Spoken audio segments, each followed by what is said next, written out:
میرا ہی ہوگا تو میں مانوں گا, کسی اور کو میں اپنی طرف منسوب نہیں کروں گا. یہ غیرت کا مسئلہ, یہ براڈ مائنڈیڈ اور یہ ٹوپی ڈرامے نہیں چلیں گے یہاں پہ.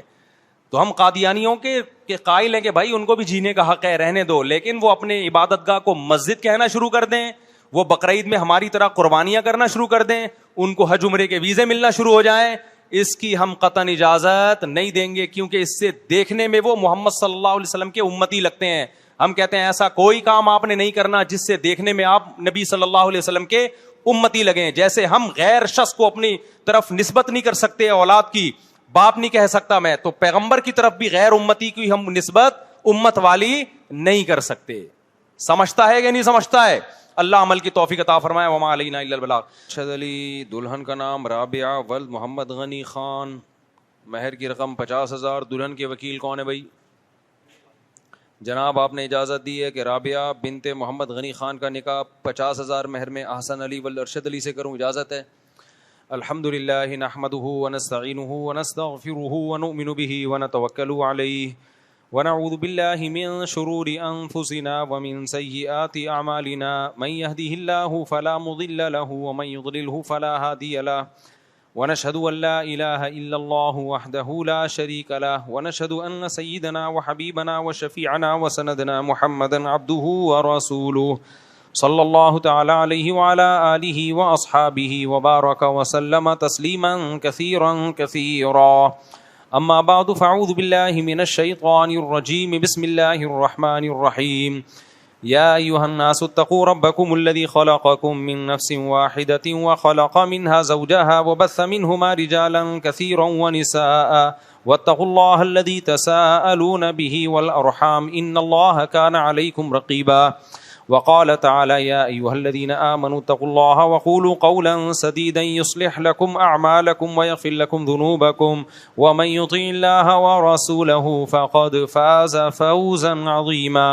وقال النبي صلى الله عليه وسلم النكاح من سنتي وقال فمن رغب عن سنتي فليس مني.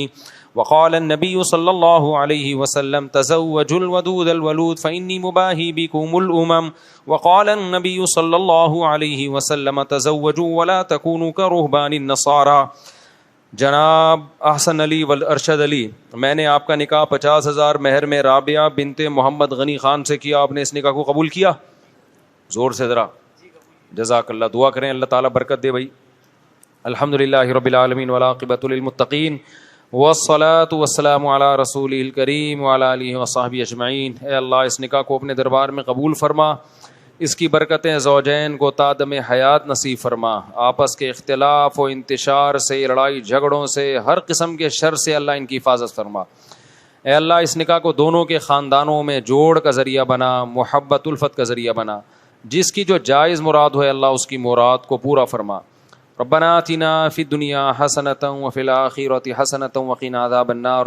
صلی اللہ تعالی علی خیر خلقہ محمد وعلی آلہ وصحبہ اجمعین برحمتک یا ارحم الراحمین. اللہ تعالیٰ آپ کو بہت بہت مبارک کرے. ایک سیلفی لے لے جلدی سے, شاباش, جلدی سے جلدی سے. دولہا کے ساتھ سیلفی لینا بڑی سعادت کی بات ہے. جب بھی بچپن میں ہم دیکھتے تھے کسی کی شادی ہو رہی ہے, ہم دولہا کے ساتھ بیٹھنے میں فخر محسوس کرتے تھے, لیکن ہمیں ہٹا دیا جاتا تھا, دفعہ یہاں سے, چلو. تو اب دولہا کے ساتھ سیلفی لیتا ہوں. پھر میں نے غصے میں کئی دفعہ دولہا بنا, پھر میں اسی وجہ سے دولہا کے ساتھ بیٹھنے نہیں دے رہے یار. پھر ہم نے کہا بار بار دولہا بنیں گے, پھر دیکھتے ہیں کون ہمارے ساتھ بیٹھتا ہے. تو اب میں دولہا کے ساتھ سیلفی لازمی لیتا ہوں. اللہ مبارک کرے بھائی, دل سے دعا ہے آپ کے لیے. جزاک اللہ جی. جی اللہ مبارک کرے. جزاک اللہ جی.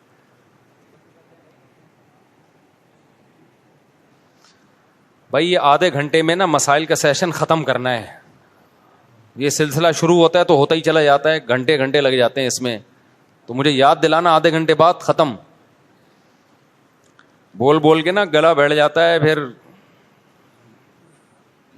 بہت تھکاوٹ ہوتی ہے. تو اس کو آدھے گھنٹے میں فنش.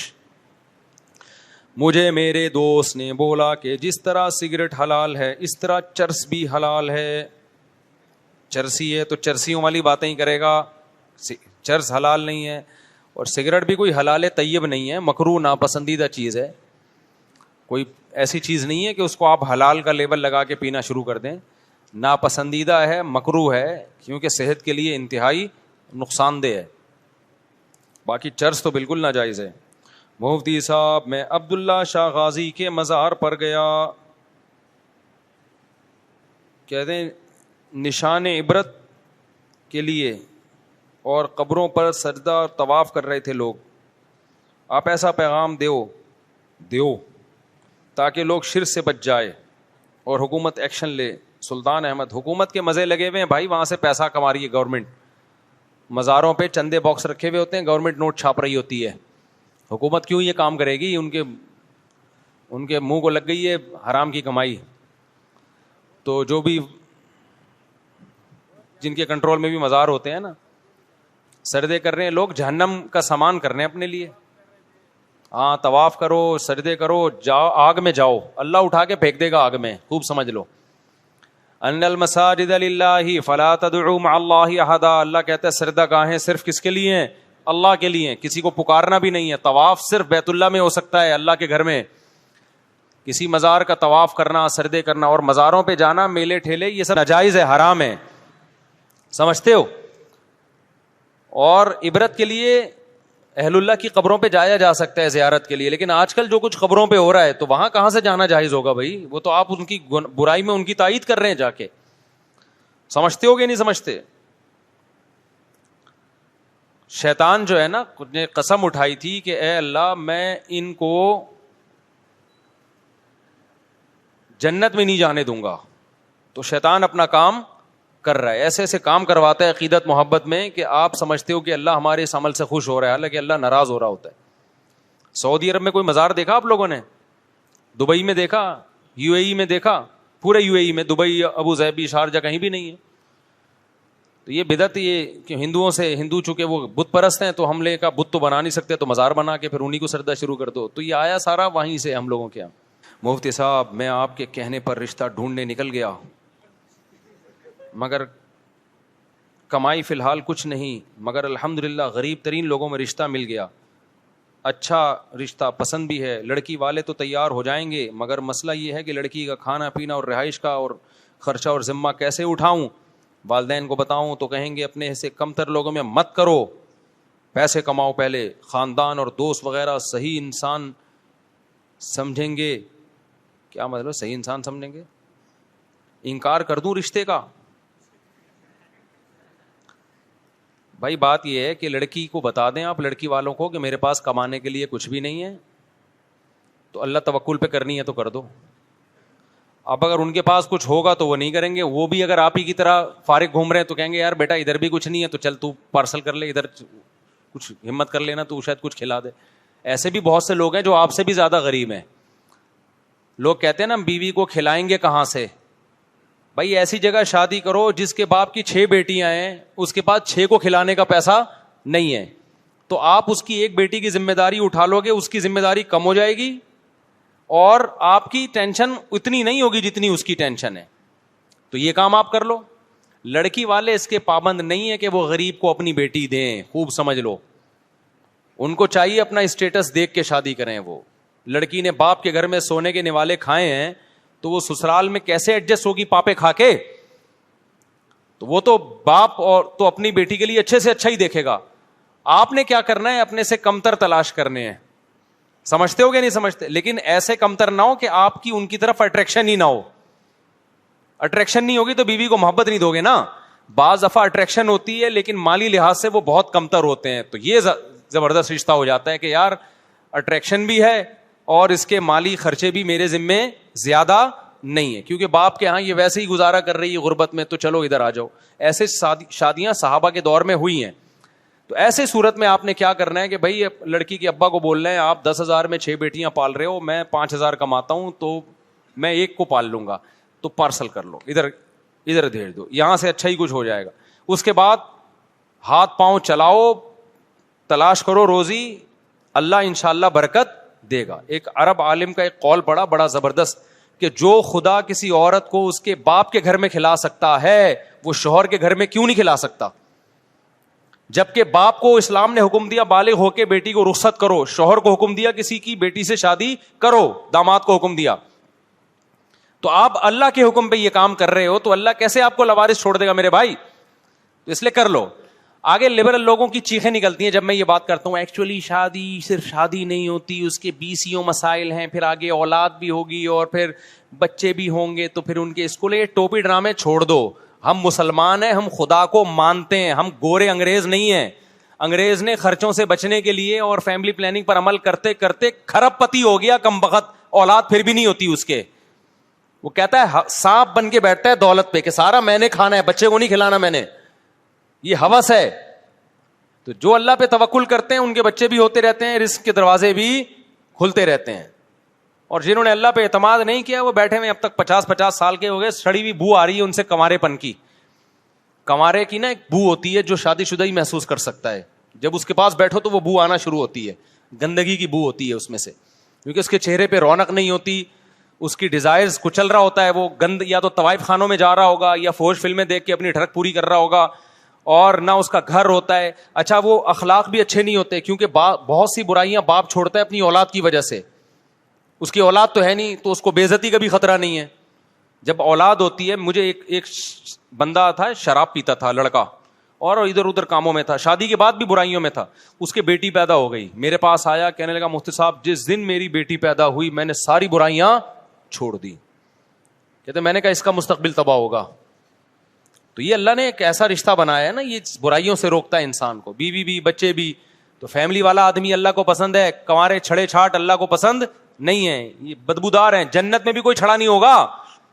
ابے اللہ تعالیٰ حوریں اس لیے رکھی ہیں کہ یہاں بھی فیملی کے ساتھ رہو, وہاں بھی اللہ جنت میں چھڑے چھاٹ نہیں کسی کو چھوڑیں گے, کیونکہ وہ جنت کا ماحول کیا کرے گا, خراب کرے گا. وہ اگر اس کی اپنی حوریں نہیں ہوں گی دوسروں کی حوروں کو جا کے چھیڑے گا, وہ ماحول خراب کرے گا. وہاں پہ وہ گٹکے کھائے گا, نسوار کھائے گا. تو اللہ نے جنت میں بھی کوئی کنوارا چھڑا چھاٹ نہیں رکھے گا اللہ تعالیٰ. سمجھتے ہو گیا نہیں سمجھتے؟ وہاں بھی اللہ نے شادی کا نظام رکھا ہے. تو فیملی والا آدمی اللہ کو پسند ہے, باقی پیسے نہیں ہے تو اللہ پہ توکل کرو, اعتماد کرو, اپنے سے غریب لڑکی تلاش کرو. یہ نہ کرو کہ جناب 10,000 تنخواہ ڈیفینس میں رشتے تلاش کر رہے ہو جا کے, دکان پکوڑوں کی اور باتیں کروڑوں کی. اس سے خود بھی برباد ہوگے, سامنے والے کا گھر بھی برباد کرو گے, زندگی بھی برباد کرو گے. جھوٹ نہیں بولا کرو کہ مسواکیں بیچتے ہیں اور وہاں جا کے بتا رہے کہ میرا لکڑیوں کا بزنس ہے, یہ جھوٹ نہ بولا کرو. تو اس لیے آپ کر لو بھائی, اگر آپ کو لڑکی پسند آ رہی ہے, اٹریکشن آپ کو اس میں محسوس ہو رہی ہے, ایسی کی تیسی, اللہ پہ توکل کرو.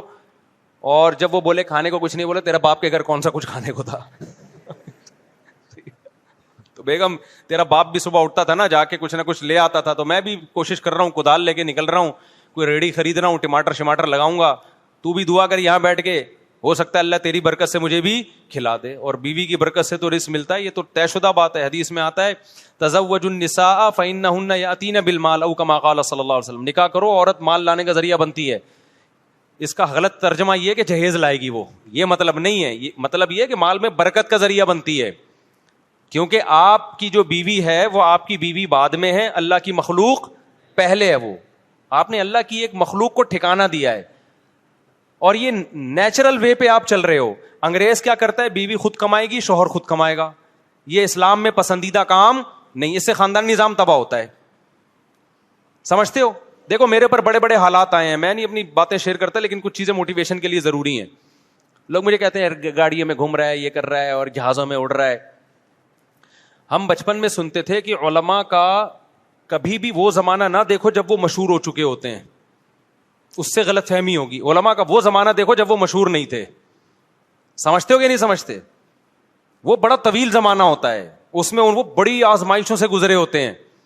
آپ وہ زمانہ دیکھ رہے ہوتے ہیں جس میں وہ آزمائشوں سے, اس نوعیت کی آزمائشوں سے گزر چکے ہوتے ہیں. اگرچہ شہرت کے بعد ایک الگ قسم کی آزمائش شروع ہوتی ہے, لیکن وہ جو آزمائش ہوتی ہے نا, جو شہرت سے پہلے ہوتی ہے, وہ الگ نوعیت کی ہوتی ہے, وہ عام آدمی افورڈ نہیں کر سکتا. تو میرے پر بڑے حالات آئے, اور میرے تو فیملی بھی ہمیشہ سے ہی زیادہ ہیں. یہ کہ میں نے آج تھوڑی اتنی بیویاں رکھی ہیں, پہلے ہی سے ہمیشہ سے. ہم تو ایک دو والے تو ہم کبھی رہے نہیں ہیں, تو نیچ حرکت لگتی ہے ہمیں بالکل ہی کہ ایک ہی بیوی لے کے گھوم رہا ہے آدمی, تو کیا فخر کر گئے. چھوڑو, ایک آدھ بچہ اور ایک آدھ بیوی, یہ فیملی نہیں ہے میرے بھائی, یہ فیملی کے ساشے ہیں.